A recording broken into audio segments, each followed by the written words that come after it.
الحمد لله، برحب بيك طبعا، ومبروك للشعب المصري كله والكره المصريه. مبروك للوطن العربي وافريقيا، لان احنا بنمثل الوطن العربي وافريقيا. ومبروك لجماهيرنا الجميله العظيمه اللي قاعده في كل حته في العالم، واللي موجودين في مصر حاليا وسهرانين. الحمد لله احنا صعدنا، ويمكن كنا هنبقى اول مجموعه بفرق الاهداف، ولولا الحمد لله على كل شيء الاصابه بتاعت فتوح. لكن احنا كنا ماسكين الماتش كويس في استحواذ لحد ما نقصنا واحد بفتوح. لكن زي ما حضرتك قلت، انجاز من اول ما كره اتعملت في العالم، من ساعه ما انشات المنتخب المصري. الحمد لله اسعد جماهيره واسعد الوطن العربي كله افريقيا ان احنا نصل للدور الثاني، وان شاء الله هنجهز نفسينا وهنجتهد وهناخد بالاسباب اللي جايه.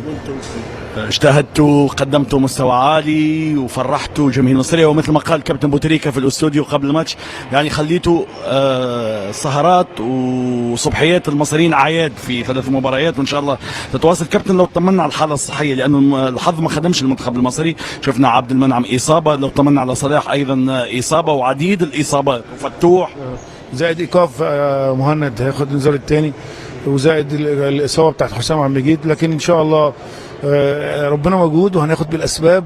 انا جايب 26 لعيب، اذا كان حوالي 6 لعيبه يعني مش هيبقوا موجودين تقريبا، لكن لسه التشخيص بتاع صلاح. لكن هو طلب التغيير، طالما طلب التغيير يبقى حس شعر باي حاجه بحاجه معينه، لكن هنتاكد. لكن وفتوح نفس الشيء هنتاكد عليه. لكن مهند اتمنى ان حمدي فتحي يرجع ان شاء الله، يكون الاصابه اللي كانت حصلت في الماتش اللي فات يبقى افضل.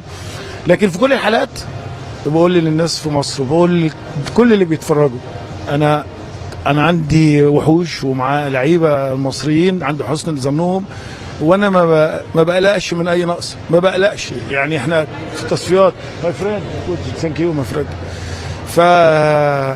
انا مش قلقان، انا عايزكم تتفائلوا، ولان انا ما بخافش، فاعلين وفرحانين يا كابتن، ما بخافش ومن اي نقص، ولا لان انا عندي ثقه في لعيبتي كلهم على اعلى مستوى. وانا لعبت بقى اسبانيا في الماتش الودي في اسبانيا والسعوديه، ولعبنا الماتشات كنا ناقصين لعيبه كتير، والتصفيات كاس العالم لعبنا ناقصين يعتبر نص التيم. لكن انا بطمنكم، واذا كنت هقلق من الاصابه يبقى انا ما ينفعش اكون ماسك منتخب مصر. تنفع وزياده، والف مبروك يا كابتن، ربنا يخليك، شكرا. الله يخليك.